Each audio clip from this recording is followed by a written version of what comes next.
हल्लीमध्ये आता सुद्धा. कारण ज्ञानेश्वरीला भाव लागतो, बाकी काही लागत नाही. भाव असल्याशिवाय देव कळतच नाही. माऊलीने हरिपाठात सुद्धा हेच सांगितलं, भावे विना देव न कळे निसंदेह आणि गुरु विना अनुभव. जसं एखाद्या मुलीला लेकरूबा झालंच नाही, ती बाळपणाचा अनुभव कसा सांगू शकेल? तिला सांगता येईल का? नाही. जशी एखादी कुमारिका पतीच्या घरी नांदायला गेलीच नाही आणि पतीचा अनुभव कसा सांगू शकेल? सांगताच येणार नाही.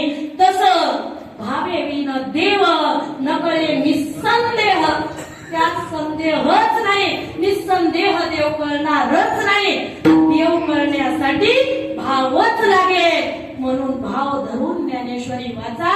आणि एवढंच नाही, 3 हप्ते म्हणजे 21 दिवस.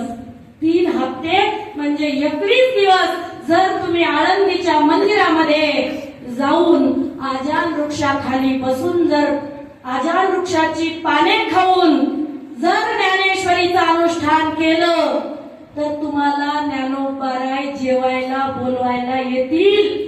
जेवणाची चिंता करायची नाही, पाण्याची चिंता करायची नाही. ज्ञानोबाराय तुमच्या पोटामध्ये पाणी भाकर घालतील आणि तुम्हाला अनुष्ठान करून घेतील. 21 दिवस झाले की मग संशयच धरायचा नाही, मला ज्ञानेश्वरी कळणार नाही.